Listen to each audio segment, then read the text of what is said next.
this is it, isn't it, in the morning really? Freezing cold. Doesn't exactly set you up, does it?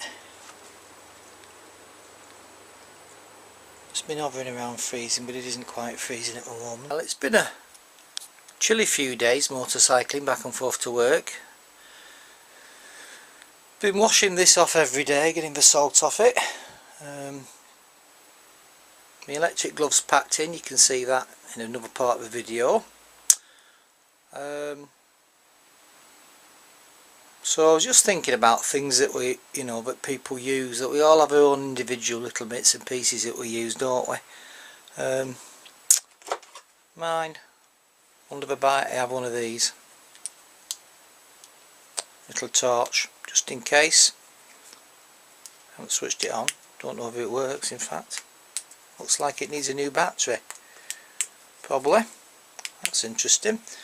Right, but when it does work, that's great. Also got the adapter for the inflatable tyres from Oxford, because none of the garage airlines fit, do they, of course.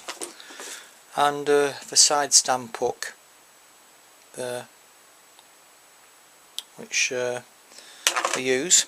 And hidden under here, in there, I've got a little 12 volt compressor that just a little box thing in there. I think I've done something on that before.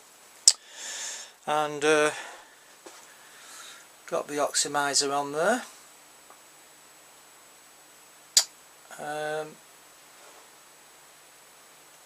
And that's about it. Yeah, and here incidentally is where the fuse has been going for my gloves, just on that. I think it's a 15 amp fuse it's blown, but it seems to last every now and again, and then it blows. And this here, this is the USB lead for charging my phone. It's connected with a bit of velcro on there, just switch it on and off, and of course it's connected to the battery. So just a few bits and pieces really there.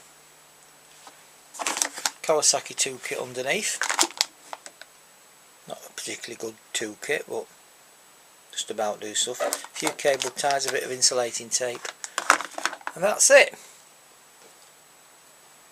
Yeah, and the only other thing I bought really, and I can't dig it out at the moment, I bought a tool for pushing in brake pads. I know you can do it with a G-clamp, but it's a bit like a thing with like a handle on. It's got a flat area to it, and you just push it in the pads, and you push the pads back in. Because I've done once work inadvertently changing the pads in the calipers. I pushed the pads out. Hell of a job getting them in. Well, that's it. Still thinking about what I'm going to do for new tyres. Alright at the moment these, but they are impending changes on the horizon. So I don't know, as you can see, it's starting to flatten off a bit here, one way or the other.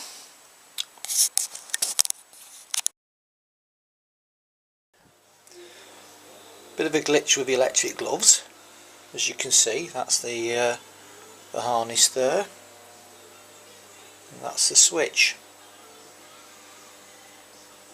That's the on-off switch that connects into the bit for the battery. I've had that replaced once because it fractured there, the wire just broke. That's the bit that goes down the jacket, and this is the left and right bits that go down each arm and plug to the gloves. So anyway, been using the gloves for colder weather, and they packed in working the other day, so I put a multi-tester on the battery. That was fine. The lead, the inline fuse in the battery, off the battery should I say, 15 amp, that was fine.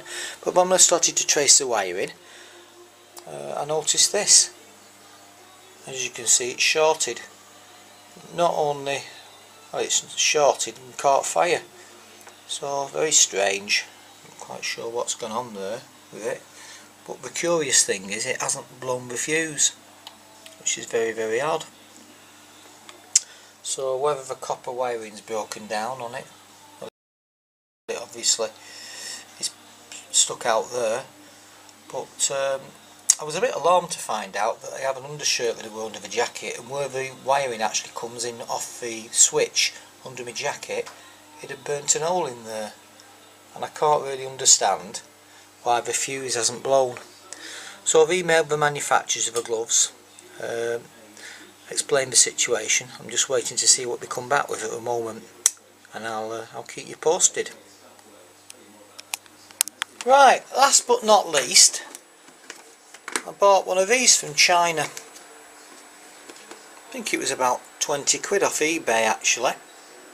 I use it for walking and sort of things, but general shining about. But it really comes in handy on the doing stuff on the bike. If you haven't got a normal inspection lamp, it's worth 20 quid of anybody's money. Pretty bright, as you can see. Got the two. You can put all three on, and it flashes. 20 quid, cheapo off eBay. And you can charge it actually with what was the mains charger here. As you can see, I've got it plugged in with a green light on. And you also get a 12 volt charger. It takes about an hour for it to charge, but well worth it. I bought it and I thought it might be a load of rubbish, but yeah, just bang it on your head, and when you're doing those intricate jobs on the bike that you know, it's always murdering it trying to hold an inspection lamp and either screw something or undo something. So yeah, worth 20 quid off eBay. Not sure, yeah, I think it was eBay or Amazon, but either you'll see loads of these on there, but they are alright. Well worth the purchase.